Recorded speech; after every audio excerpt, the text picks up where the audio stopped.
what would you, if you were going to describe the OSU campus to someone, how would you describe it, and what's it sort of known for? Red brick buildings. Red brick buildings. Any particular architecture? Anybody in architecture? I should know this. They told us on a tour, I think. But I can't remember what kind they said. Okay. There's a mishmash of architectural styles. Well, I've been to a few universities, and I have to say that Oklahoma State has one of the best, one of the more unified architectural styles that I've ever seen. And there are other universities that have maybe more defined styles, but they're not as pretty as what we have. And a lot of that has to do with the fact that we're a relatively new university, new campus, right?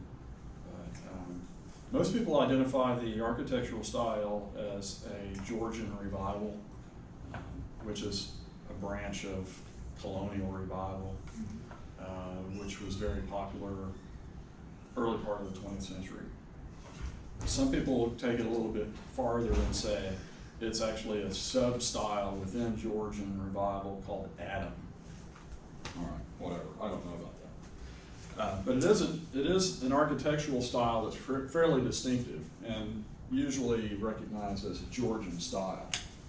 And the reason I say that is because, well, another facet of the OSU campus is that in the 1930s, really the late 1920s, one of the presidents, Henry Bennett, was really the individual who created what's called the Bennett Plan. We refer to it today as the Bennett Plan, which was a long-term plan to establish a continuity of architecture and a continuity of campus layout for the future.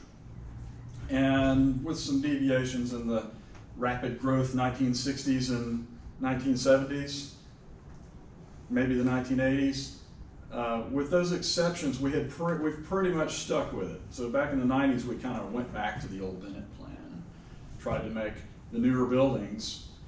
And you can, if you look at the, the residence halls, the newer residence halls, the ones that were built since 1995 or so, we've gone back to that plan. So. What's the point of that? Well, a couple of things. Number one, red brick, all right? Red brick in the United States is very much associated with one region that we're going to talk about today, and it's mostly southeast Pennsylvania, more specifically Philadelphia. And that became a sort of a hallmark of Philadelphia architecture that would later be copied. Another facet of the OSU campus is the idea of planning, of creating sort of a master plan that should be followed into the future, right? And that is nothing so revolutionary, certainly not created by the area, or created in the area we're going to talk about, but it's the only area within the eastern seaboard of the United States where planning actually was planned, okay? That an area was developed under the auspices of a certain type of design, or at least that was the plan, okay?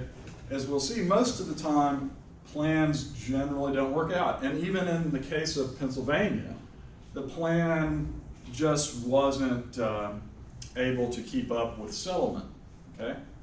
So anyway, I've got a lot of text today. Again, we're videoing this, so don't break your back trying to copy everything. You'll see it later. So Pennsylvania, or maybe a better term would be the Midland culture region.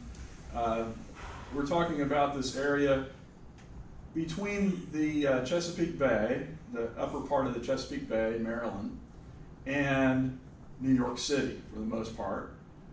And so, but particularly we're talking about the the area of southeastern Pennsylvania surrounding Philadelphia. So this is an area that has, if you compare it to other regions of the country, you know, the primary regions, New England, which is the region of colonies, you know, that had perhaps the best,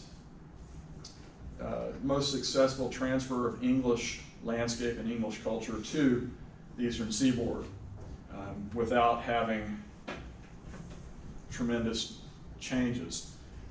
Of course, we've talked about the Chesapeake, we've talked a little bit about Carolina.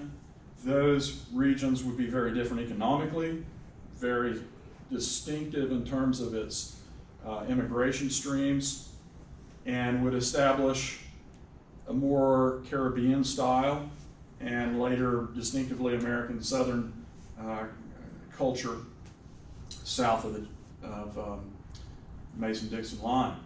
But in between, in the Midland area, we have the most diverse. If you're going to make, you know, minimal notes here, we can say that the Midland culture region, Pennsylvania in particular, has the most diverse cultural area along the eastern seaboard of all. We're going to talk a little bit about that. We'll also say that in comparison with New England and the southern colonies, the relationships with the native peoples, the indigenous peoples, was the least difficult of the eastern seaboard. All right. Now, to go back and talk a little bit about the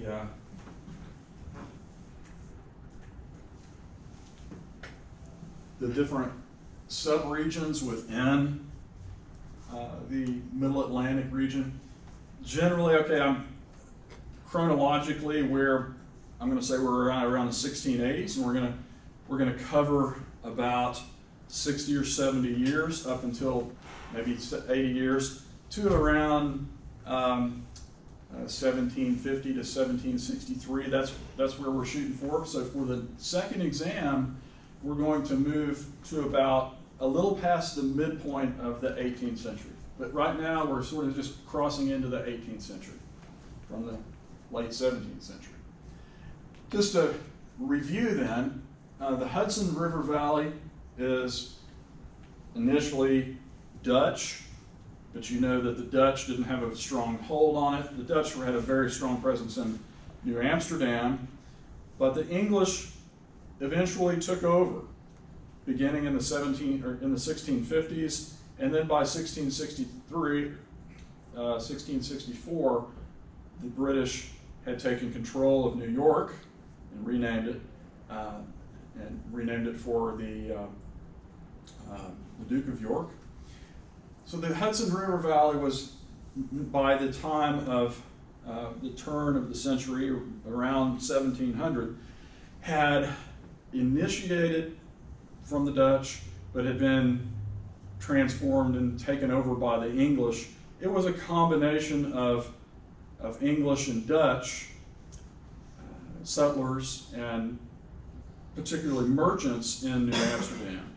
But it was still, by 1700, very much a region that hadn't been settled intensively north of New York City.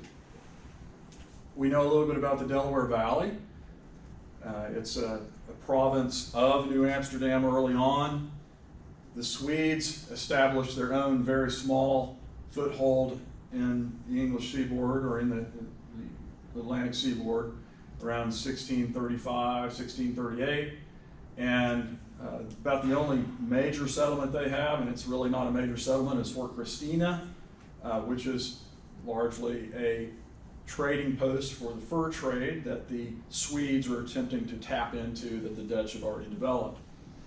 The Swedes have probably the worst record of attracting actual settlers, colonists. So what they do is they send, for the most part, prisoners of war who happen to be Russians, or maybe more specifically Finnish Russians, people who were part of the region of Finland. These are North Europeans. These are folks who are not so Scandinavian as they are Slavic and northern Slavic.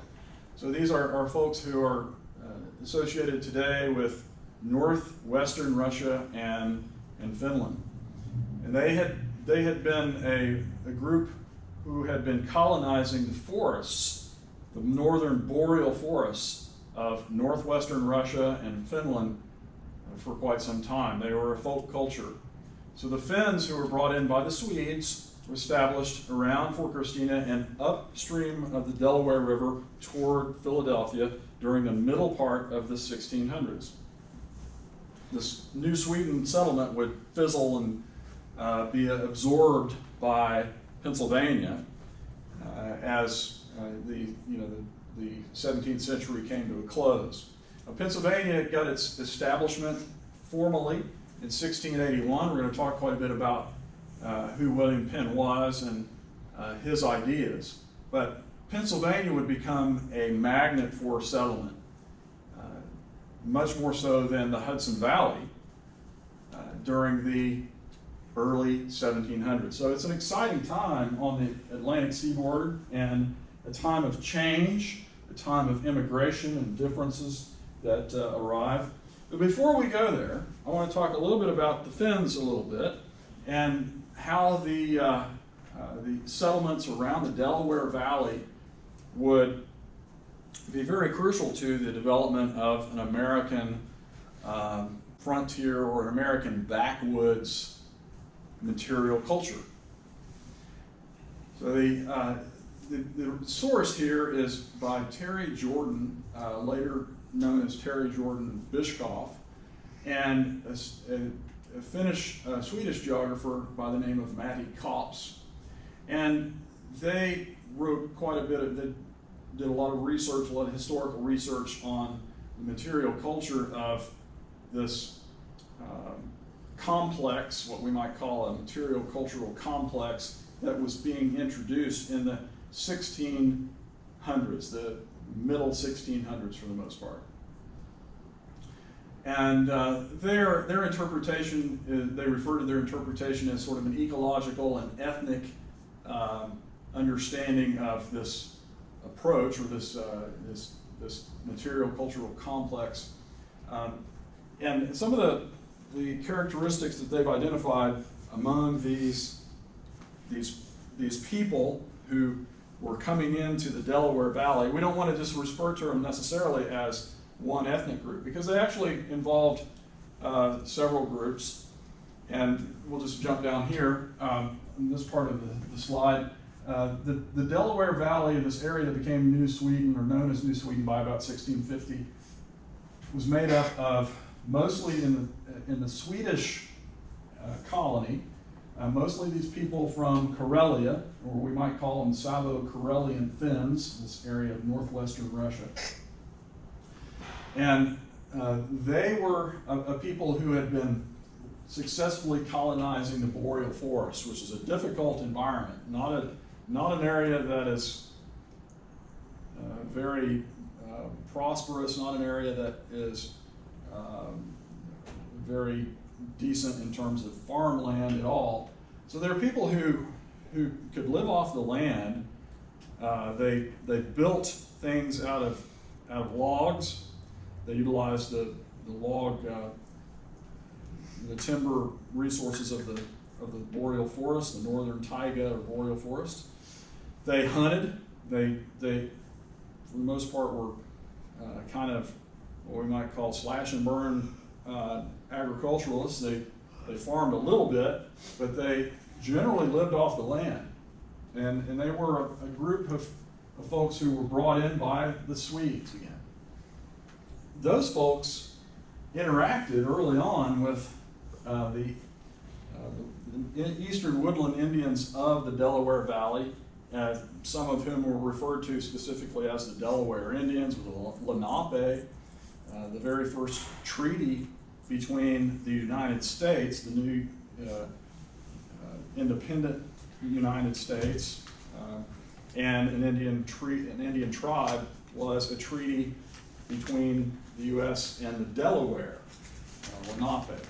So these were an early, a group who are interacting with the Swedes and the Dutch through the fur trade early on. So they have very early connections with Europeans in this area. Now the Eastern Woodland Indians, the Delaware, and perhaps other groups, Algonquian and Iroquoian groups, rather small groups that had been dispersed by disease and that sort of thing early on.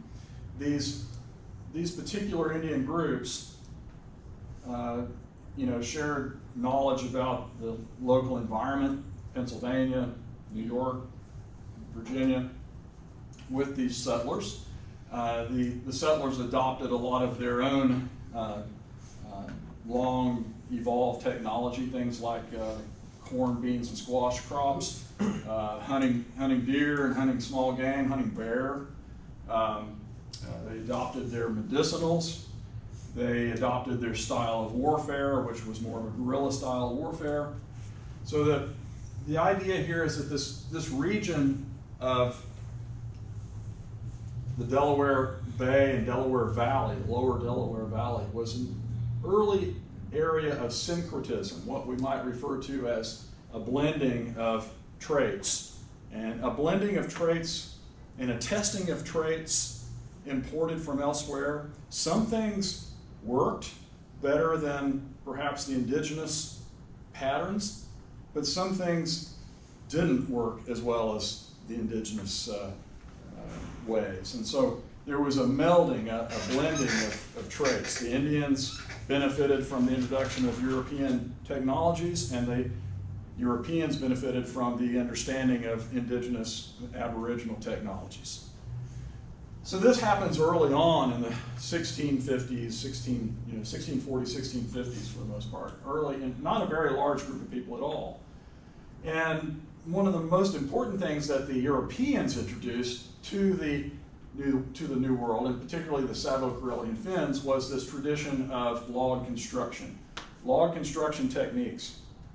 Now, to this point, we've only had, for the most part, the English and the Dutch arriving into the eastern seaboard, the French in the north, but most of those Frenchmen who were arriving into Canada had a very similar material culture with the English and even the Celtic groups like the Welsh and the Scots later. They did not have a tradition of constructing buildings out of timber, out of logs, because for the most part, the areas that they had come from were largely deforested. They did construct buildings out of timbers, and they used them for timber framing, but they generally used sawn lumber or even planks of lumber, split planks, for the siding of their buildings. They didn't necessarily use logs in the way that the Finns did. So the Indians adopted that as well. And by the 1700s, early 1700s, the use of log construction had become pretty commonplace among groups like the Cherokees and even the Creeks a little farther south, in Delaware's for sure. Now, by the 17-teens, the early 1700s, is when we see another movement of people into southeastern Pennsylvania, into the Chesapeake Bay region, but particularly into the area around Philadelphia and southeast Pennsylvania. And really there are two groups. There are Germans and Scotch-Irish, or perhaps more accurately referred to as the Ulster Scots. These are people, families who had been born in Northern Ireland, but were descended from Scottish settlers who had been invited into Northern Ireland by the English. So Scots, there were people they were ethnic Scots, but they had been living in Northern Ireland, the area colonized by the English in Ireland. So these people had already been sort of displaced and and resettled in other areas. They became generally referred to as the Scotch-Irish. There weren't a lot of actual Scots coming directly to the eastern seaboard, people from Scotland, until a bit later. And most of the Scottish migrants who would arrive into the 1700s stayed along the coast and actually were up in northern New England and the Canadian Maritimes. So there was a lot of Scottish migration later, but most of that Scottish migration established itself farther north than the area we're talking about. Most of this area around Philadelphia and southeast Pennsylvania would be colonized by poorer folks from Northern Ireland, the Ulster Scots. Now, this was the first large migration stream into the eastern seaboard, even larger than what we saw among the Puritans in the Massachusetts Bay Colony. All right? So a large stream of people, very different socially, very different financially. As we know, most of the Puritans and the Quakers who started to come into New Jersey and into West Jersey, and the Quakers who began to come into southeast Pennsylvania at the invitation of William Penn beginning in the 1680s, 1690s, most of those people were urban. Most of those people were well educated, fairly well educated, and most of them were of middle class or better. They had some cash, they had some money. And they were typically relocating from Europe, from England or from northwestern Europe, for reasons that would be more commercial, but somewhat religious. So they were relocating to the English colonies for a variety of reasons, material as well as spiritually. The Scots-Irish, on the other hand, Scots-Irish or Scotch-Irish or Ulster Scots, these folks were coming for the most part for one reason, not for religious freedom so much as to improve their material way of life, to have and to own land. This is the primary draw into Pennsylvania. So I'm trying to get into this a little bit. The more important thing here to remember is that while the Savo-Karelian Finns introduced the technique into an area that we would generally refer to as New Sweden, but we can probably just call the Delaware Valley and southeastern Pennsylvania, their techniques blended with the native peoples. They adopted a lot of the native practices, particularly in terms of agriculture and procuring food, hunting white-tailed deer, small game, and protecting their territory. They adopted a lot of those, but that particular material culture was what was around. That was what was working for the settlers at the time these later, much larger groups of people, larger numbers of people began to file in. This goes back to our concept that is that we attribute to a cultural geographer by the name of Wilbur Zielinski, and maybe you recall reading about this in Nostrand's book, the so-called doctrine of first effective settlement. In other words, the earliest folks who establish a long-term viable colony, viable settlement in an area, even if it requires, involves displacing the indigenous peoples, those people who get established very early on generally set the pattern. They generally set the way of life that the immigrant groups come in and adopt.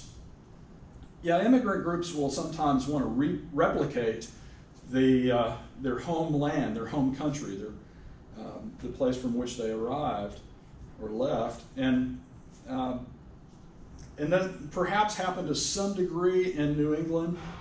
There's a lot of scholarly debate and discussion about how much adjustment people in New England actually made. Were they even trying to replicate what they were used to back home? there's a lot of arguments either way as to, well, maybe they were wanting to change things more than anything else. In the case of less religious, less socially conscious settlement, in the case of the Scotch-Irish and later the Germans for the most part, the draw was material. It was land. It was having the capability of owning a farm and perhaps increasing one's material well-being. And that was for the most part the main reason.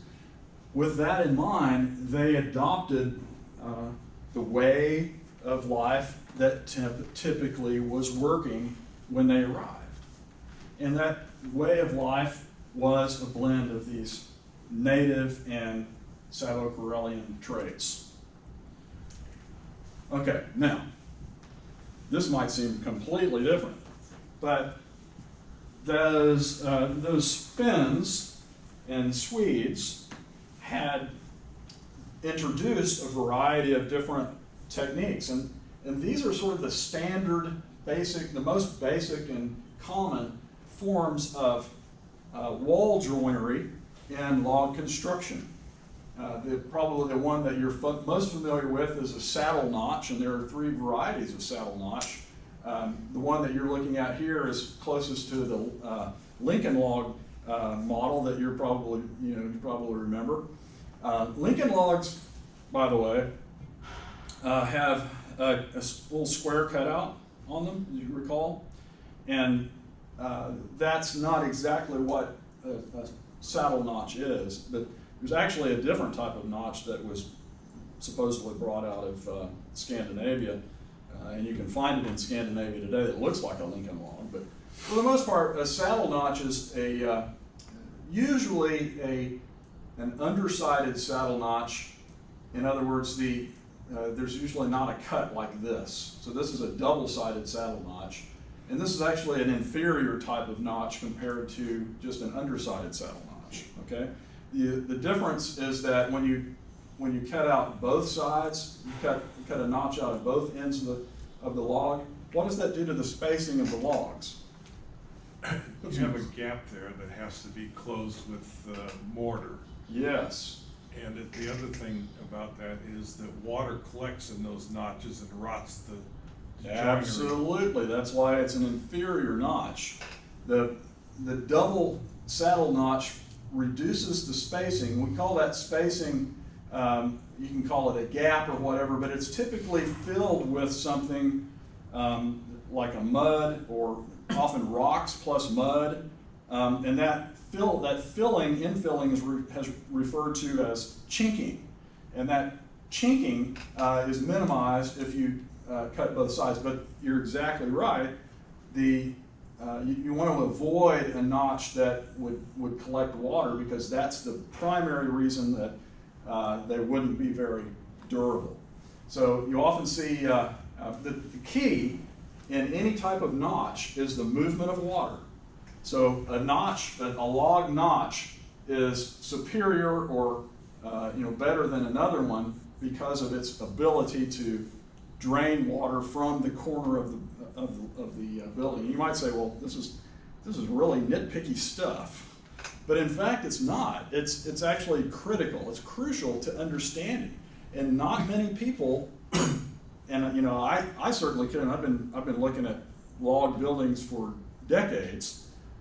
It's not easy to create with an axe or a few other hand tools a notch that would fit together. And of course, this is idealistic, but a notch that would fit together as easily as this. Now, this is called a half dovetail notch. It's the lesser of 2 types of dovetail notches. There's the full dovetail and a half dovetail.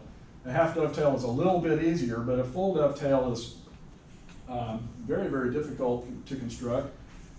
They both drain water very, very well. So the half dovetail notch is usually more common because it's easier to construct.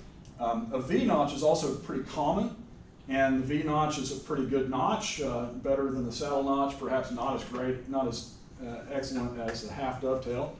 And then there's the square notch, which is one that is really not so great at all. It tends to last even a shorter amount of time than the saddle notches because it's really not a notch at all. It's more of just a easy way to stack logs.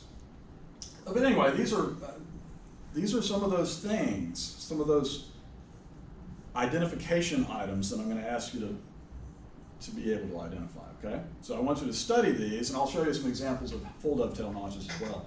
So on quizzes and exams, you're going to be asked to identify the notch, okay? Now, there has been some attempt to connect notch types with ethnic groups, you know, to say, okay, well, this group, introduced this type of notch and that sort of thing.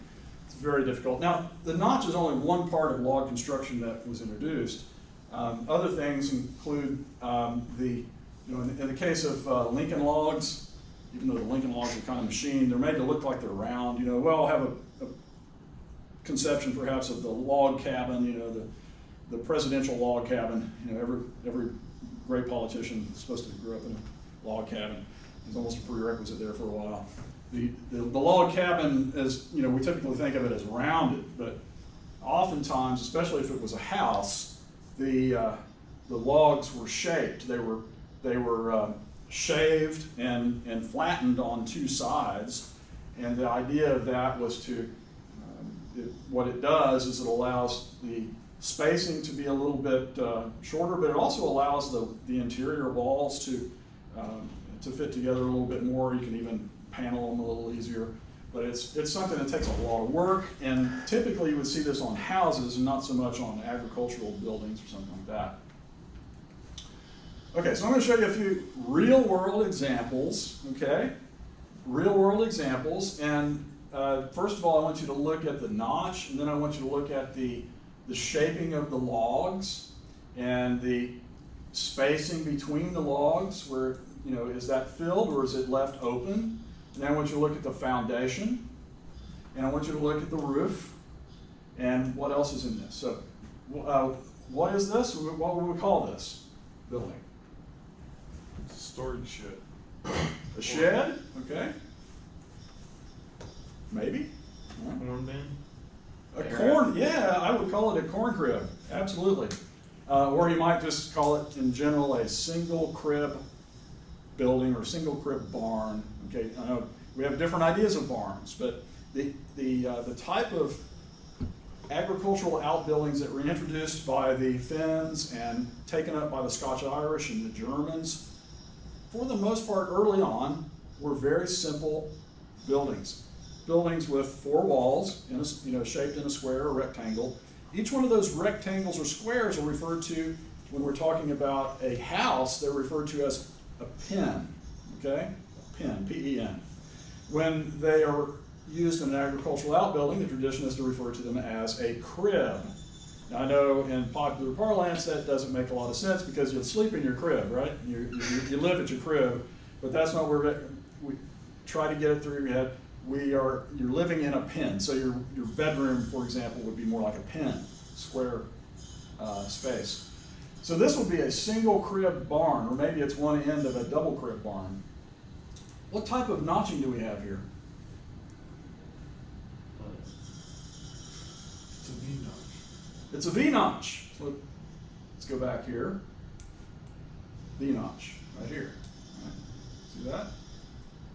Pretty simple, pretty easy to construct, simple to conceptualize, perhaps.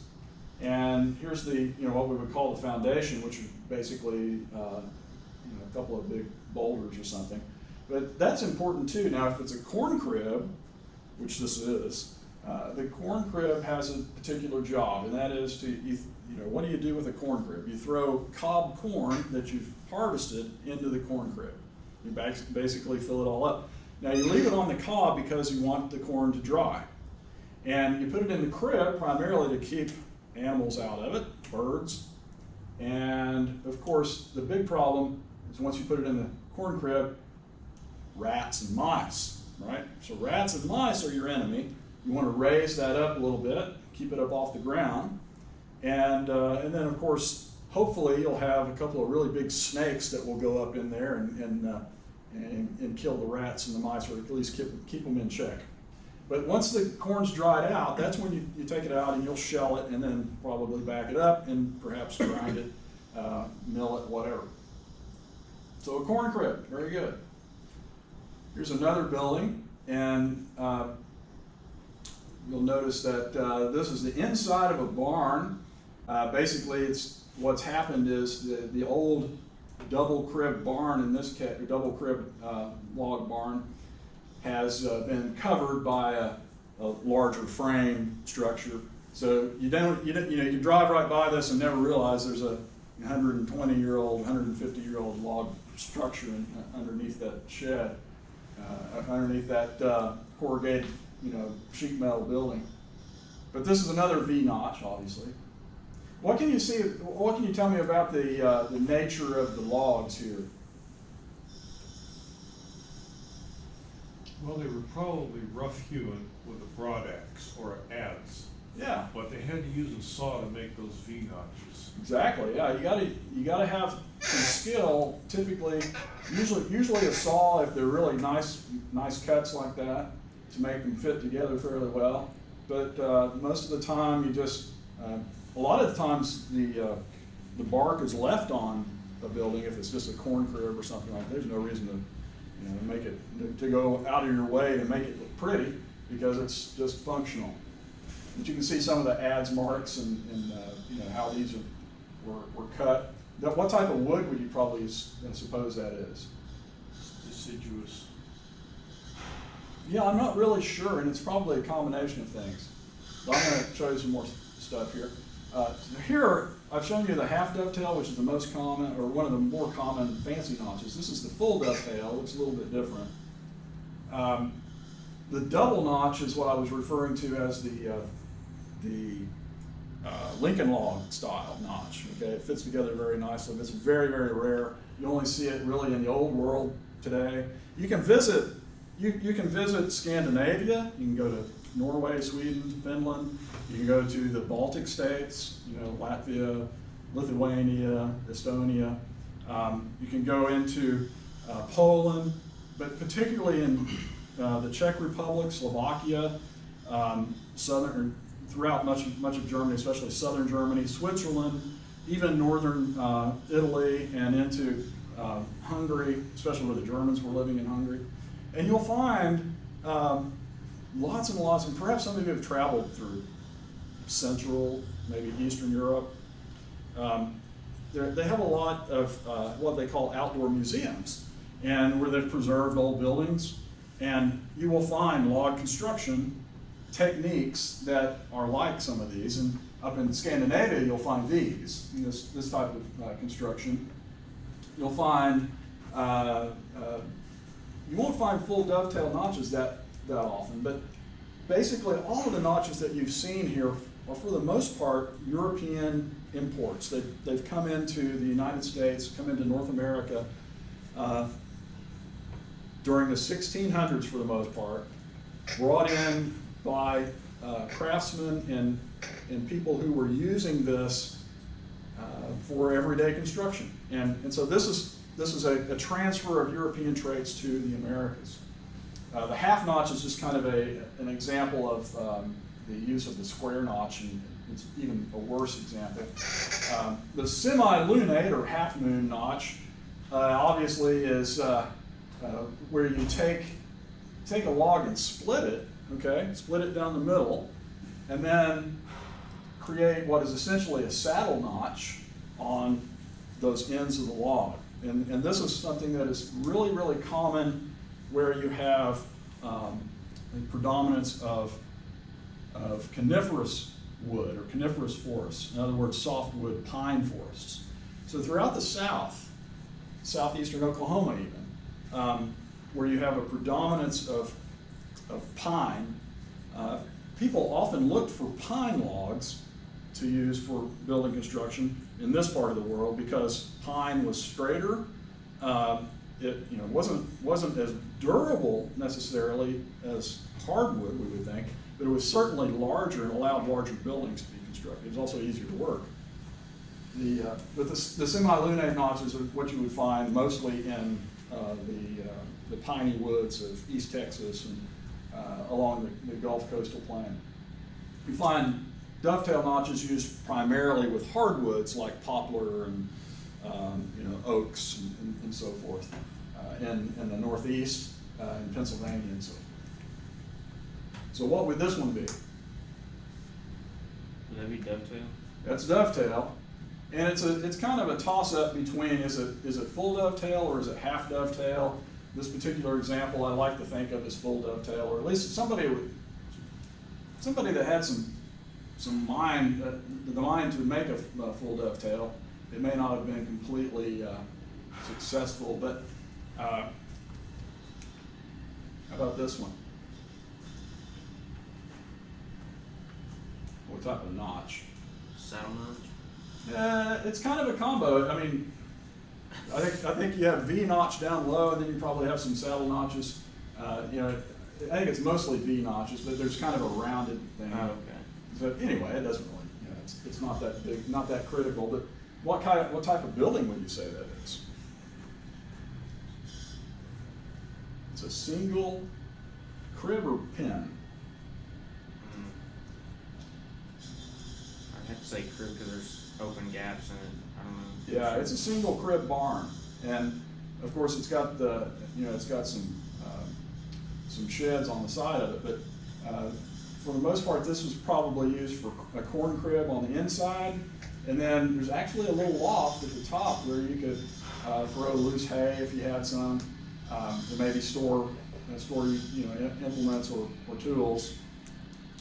Whenever you see something like a window like that, now you wouldn't really need a lot of airflow in an unchinked log building with lots of air spaces in here, but oftentimes they would chink it. They would kind of seal the wall just to keep it more weatherproof, and then allow the air to flow through there. So all barns, for the most part, are intentionally built so that they have lots of airflow. That's very, very important. Now this obviously is raised up on kind of rock piers. All right, so I'm going to go back here for a second. Where do you suppose these slides come from? These, by the way, are slides. All these slides I've taken myself. Okay, where do you suppose these came from? What states? Tennessee, maybe. Tennessee. That's a good guess. Kentucky? Kentucky's a great guess. How about this almost full dovetail notch? Pennsylvania, Maryland. Every one of these come from Oklahoma, right? And there are hundreds of log buildings. There are thousands of log buildings out there that people have never known about. Oftentimes, they're the examples like this one, that have been preserved by an owner, by covering them up. But these log buildings are a very small sample of the actual number that are out there, and particularly of agricultural outbuildings. And for the most part, they are representative of sort of the Oklahoma degree of expertise. In other words, they're not as fancy as what you would find in Pennsylvania or Tennessee or Kentucky or even Ohio. They're generally not built in the period in perhaps the 18th century and first part of the 19th century, where this was the way of constructing outbuildings and houses. For the most part in Oklahoma, it's more of a holdover, sort of a remnant skill that was used primarily because of inaccessibility to sawn lumber and that sort of thing. So you only see log buildings for the most part. I mean, it's very rare that you find log buildings, either houses or outbuildings, outside of the old Indian Territory region of Oklahoma, basically outside of eastern and southern Oklahoma. Yeah. So do they still use these notches in like modern buildings too as well, or? In the 1930s, there was kind of a movement of, during the 1930s, nobody had money, and farmers would kind of went back to using logs sometimes. So a lot of these log buildings may date to the 30s, but okay. This one I would say for sure. This one is in either Adair County or Cherokee County, northeastern Oklahoma, in the old Cherokee culture region, and I would say this is at least 140 years old. Okay. So, you know, pre-1900 for sure, before railroads, and that's when most of this was being used. Now, log buildings can survive for quite a long time if they're constructed well. But I've seen log buildings that were probably built 40, 50 years ago that weren't notched very well, and they rot on the notches. Once the corner's rotting out, you know, they collapse. Okay, so log construction, which we generally think of as a very American. To answer your question a little bit better, I have seen very modern log buildings, and not the kind that, you know, they advertise in magazines, you know, that are like machined. But go to Alaska, and in Alaska you will find people still using logs to build homes, and you know, it's the resource that's available, and you know, the construction techniques probably aren't as good as what we could see from the 18th century, but anyway, all right, well, gee, I kind of spent a little too much time on it.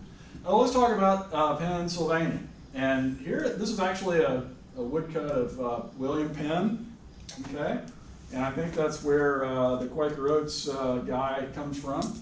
Pretty close, don't you think? Okay. This is one of the original Quaker Oats advertisements. So Penn, you know about Penn. The king, Charles II, owed his father money, right? Or owed him some political favors. Penn originally was a land proprietor, sort of a real estate guy in what would become New Jersey. So he originally came into the area where there were a lot of Quakers in East Jersey. New Jersey, as you know, is a relatively small state. It's kind of like, if you wanted to think of New Jersey, you know, it's kind of like this, right, in terms of its shape. There's kind of a northern part and a southern part, and over here, of course, is New York, and over here is Philadelphia, right?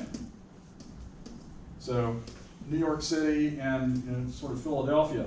Now, if we drew a line across it like that, this area is generally referred to as East, or back in the colonial days, this northern part was referred to as East Jersey, and it's largely, you know, like Union City, New Jersey, and, you know, Newark.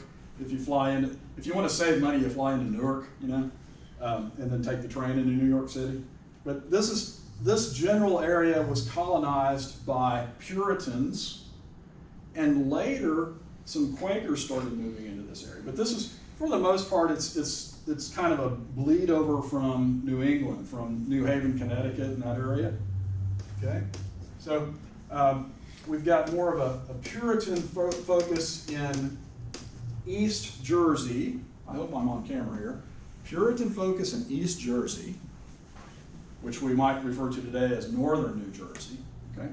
Now, if you know anything about the physical geography of New Jersey, New Jersey is kind of known for sort of a central area here that is not very productive. It's a pine barrens area.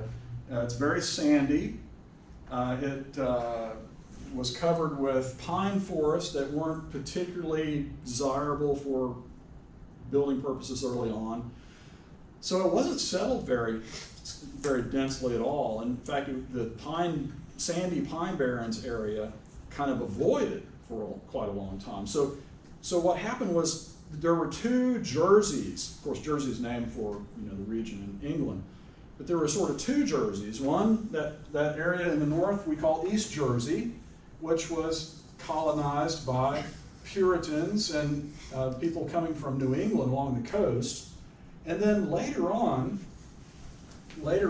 this area became an early destination for some of the earliest Quaker settlement.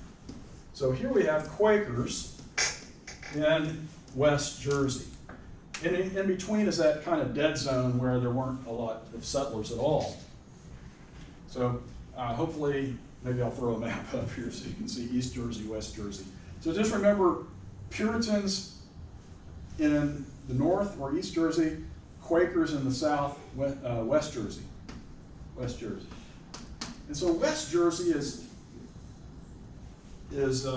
connected essentially culturally to Pennsylvania. And so this is where William Penn began. In the 1670s, William Penn arrives and he's living in West Jersey. He receives that huge grant of land from King Charles II in 1681. Remember that the 1680s during the what period do we refer to that as in English history? What period of English history is that in? 1681, 1682. Is that the Glorious Revolution? No. Well, it's preceding the Glorious Revolution. It's the Restoration period, Okay.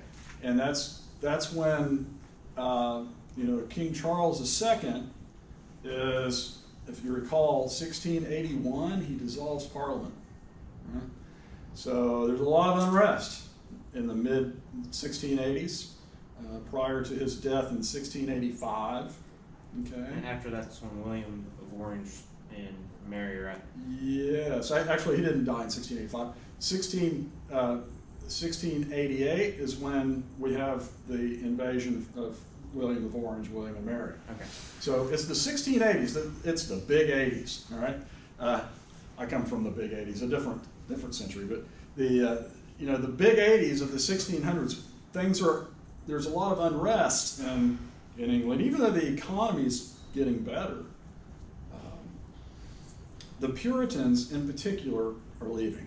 Okay, they're getting out because they see a Catholic monarchy developing in England, and the Puritans, the Puritans are already for the most part migrated. But we have this new group now. Do Quakers and Puritans mix? No. No. You've read about that, right? Yeah. The Puritans in Massachusetts banned Quakerism. In fact, they Wouldn't they torture them? they would basically, they viewed them as heretics and subject to all the normal Puritan torture, right, and persecution. So the Quakers are far away from New England. They're way down here south of New York. The Quakers, for the most part, were wealthy people. They did pretty well. They were kind of the, in a lot of ways, kind of the Huguenots of England. They were typically business people, not necessarily a lot of farmers, but very much proprietary, business oriented.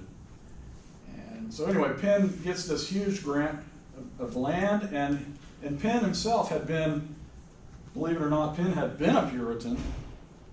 He had been a part of the parliamentarians, and he had converted to Quakerism. So he was a heretic, right?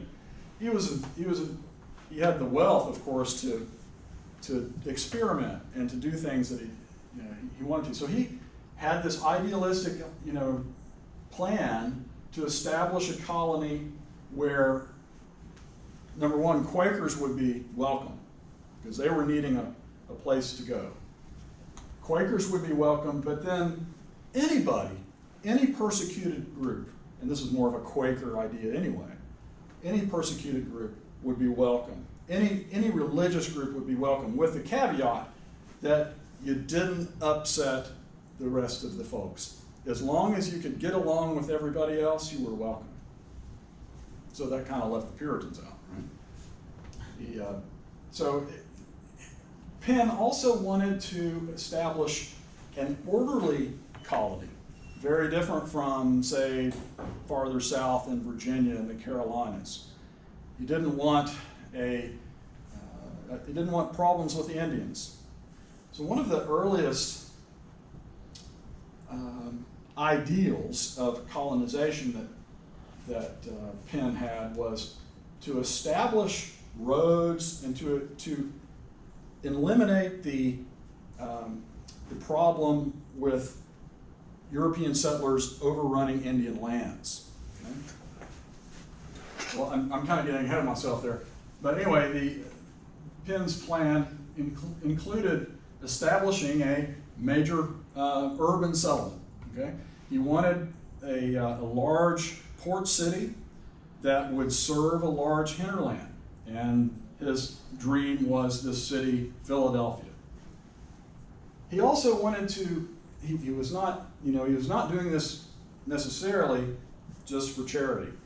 He wanted the Quakers to come, but he also wanted to sell this land, and he wanted to make a profit from it. Okay? So he had this gargantuan land grant. Unlike the other chartered colonies, unlike the other land grants like Virginia or North Carolina or even Connecticut, which claimed land as far west as English dominion went. Unlike that, Pennsylvania would be like New Jersey or Delaware, or that's not a good example, Rhode Island, in that it had a western boundary. Pennsylvania was huge, but it had a western boundary, so it would not have western lands to claim, like New York. New York's a great example too, of huge claims to the west after independence. So a functional region, sell the land, get the most money for it, allow people to settle peacefully without problems from the Indians, and how do you do that? Well, this is, in Pennsylvania, and Penn's colony was the first one to bring up this idea, this idealistic sort of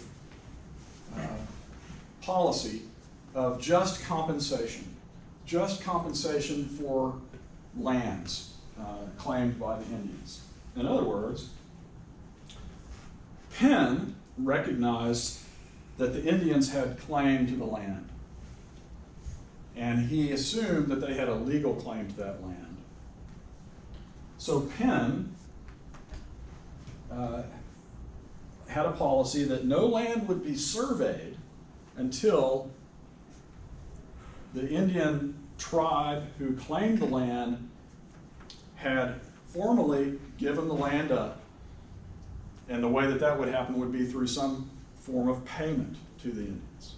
Okay? So this established a tradition that would be adopted by the Confederation Congress and the federal government later, in which lands claimed by Indians with aboriginal title, in other words, they have a claim to that land that preceded European settlement, those people would be compensated for their land, and they would, if they gave up the land, handed it over to European settlers or the European colonial government, they would have some form of payment for that land. It wouldn't just be taken from them. So basically, Penn recognized Indian title. That's all I'm really saying. And this was something fairly new.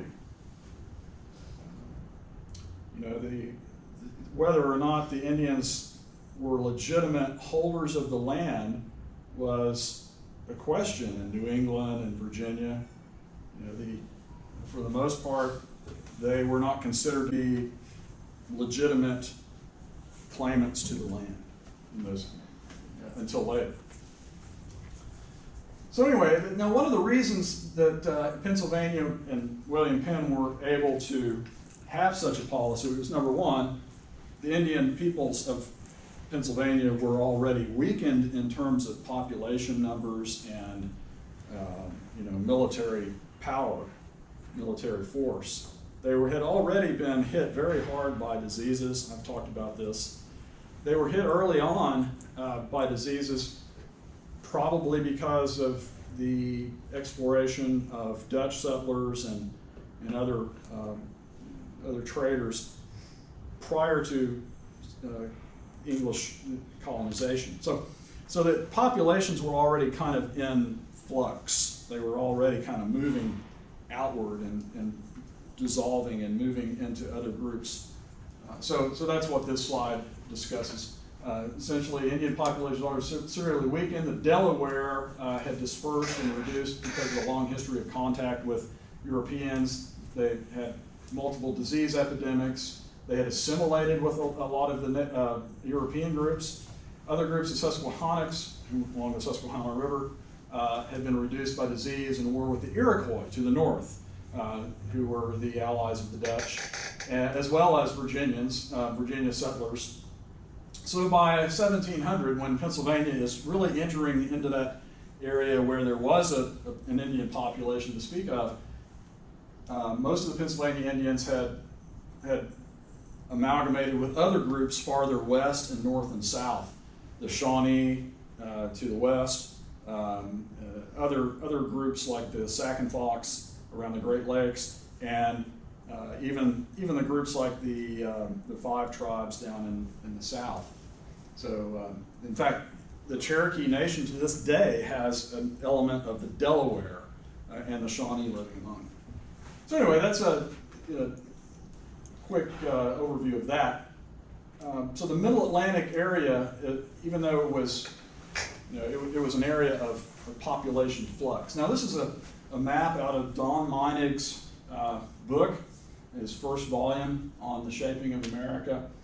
Very good map, and it shows southeastern Pennsylvania. So here's Philadelphia. This is the Delaware River, okay, and the Schuylkill River, okay, or looks like Schuylkill River, is a tributary to the Delaware. So that Philadelphia is located on the neck of land between that one and the upper part of the Delaware.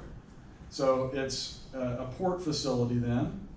And so this Philadelphia was laid out in a grid. It was the first American city to be laid out in a grid pattern. That would also set a pattern for American cities.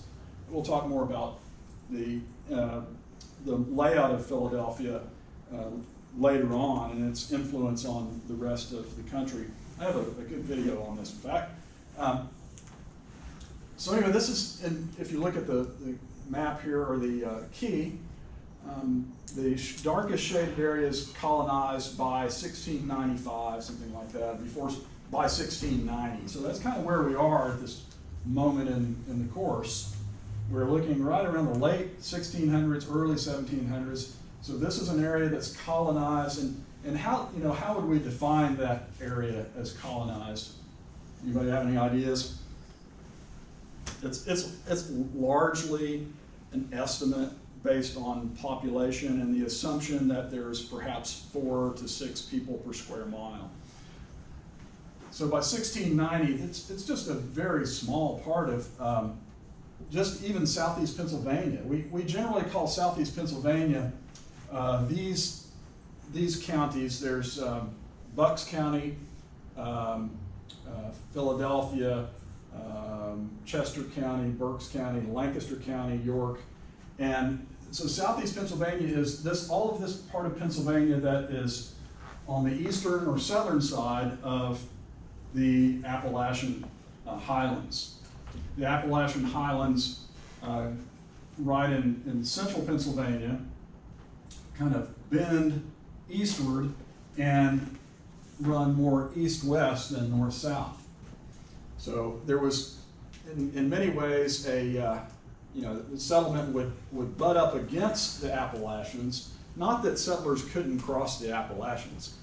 The key was that they couldn't get their crops to market without losing money if they settled beyond the Appalachians or in the Appalachians. So only after good roads, and particularly railroads, would that be feasible, and canals, excuse me. So this area, this entire area, would be settled mostly in the 1700s and largely by 1750. So if you see the line here, the general limit of colonization, 1750, right here. This is basically the main ridge of the Alleghenies. In Pennsylvania, it's referred to as the Alleghenies. And then down here, we have the Blue Ridge. The Blue Ridge Mountain is is the big long ridge, the high ridge of Maryland and Virginia. Runs all the way down to Tennessee and even into Alabama. And the most important part of that is between the Blue Ridge, between the main ridge and the plateau section of the Appalachians, which is right here. The plateau section is very, very difficult to traverse, very rugged, etc. So there's a huge valley right here, and from Pennsylvania down through Maryland and Virginia, that's referred to as what? Well, let's have an idea here. Here's the Susquehanna River, okay? And this valley, you can see that this river right here, this tributary, begins around Shippensburg, Pennsylvania, and flows down to the Susquehanna. So this is a highland area where the drainage is actually ancient. Here's the Potomac River, and then there's something called the New River, which is one of the oldest rivers in the world. But this valley in this part of the world is referred to as the Shenandoah Valley. Okay, Shenandoah Valley. Now, once you get into Tennessee and Alabama, it becomes known more as the Great Valley. However, we're just going to refer to it as the Great Valley altogether. Okay, so it doesn't matter if you're talking about the Holston Valley or the Great Valley, but this valley is a continuous, broad, mostly limestone lane valley that runs all the way down almost to Birmingham, Alabama. Okay, Birmingham, Alabama. It is a sort of a natural route of migration, and this is one of the more fascinating parts for me in the entire course, is that we have New England regions to the north of New York City, which are experiencing all sorts of barriers to the movement west. In the south, we've got Native American barriers, and we've got an Appalachian barrier, but for the most part, the focus is on tobacco planting at the moment. But in the early 1700s, we have a mass migration of Scotch-Irish and people from the German-speaking lands of Central Europe. And together, they would colonize this best poor man's country, as James T. Lemon calls it, some of the very best land in the entire eastern seaboard in terms of agriculture, in terms of farming. This would create an agricultural heartland for the very first time. The first real breadbasket of colonial America is southeastern Pennsylvania. Yeah, sure, they grew some wheat up in the Hudson Valley, and even they tried in the Connecticut Valley, couldn't do it. But in terms of wheat production, not just corn, but an actual export crop, we have southeast Pennsylvania is really showing up as the premier agricultural region of the colonies. And of course, the market for most of that agriculture would be Philadelphia. Now, if you look at this map, something should stand out to you that, well, if you're a farmer locating somewhere in southeastern Pennsylvania during this period prior to 1750, remember this is the sort of 1750 line, if you will, even though we have to kind of take that with a grain of salt. This is the 1750 settlement line. You can see some arrows here, okay? The arrows are indicative of direction of migration, where people are migrating to. Now, early on, the migration stream was fairly slow. Why would it be slow? Numbers. But the primary thing is that you have an eastern deciduous forest here, massive forest, beautiful hardwood, mostly hardwood forests, lots and lots of resource potential there. And this forest had to be, for the most part, if not cleared entirely, it had to be cleared gradually to allow settlement to expand. But after a while, after so many tens of thousands of people had arrived, the forest began to be eliminated to a degree that agriculture was really developing well. So this was an area that was early on, largely deforested and transformed into agricultural land. By the way, most Europeans had a mindset that soils, and particularly the English and sort of the Anglos, had an idea that the better soils would be found underneath hardwood forests, not grasslands. They had the idea that you had to cut the forest down, and that typically had to a degree it's kind of accurate. Probably the type of bedrock had more to do with the fertility of the soil, but this is not at all an area where you have to worry too much about infertile soils. So anyway, the other thing I want you to identify is that some early inland districts on this map.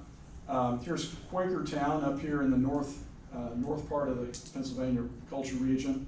How do you pronounce that? Lancaster. That's what it looks like, doesn't it? And I used to live in Lancaster County, Nebraska, okay? They call it Lancaster County. But when you go to Pennsylvania, this is Lancaster, all right? So remember that, Lancaster County, and Lancaster, the town of Lancaster, Pennsylvania.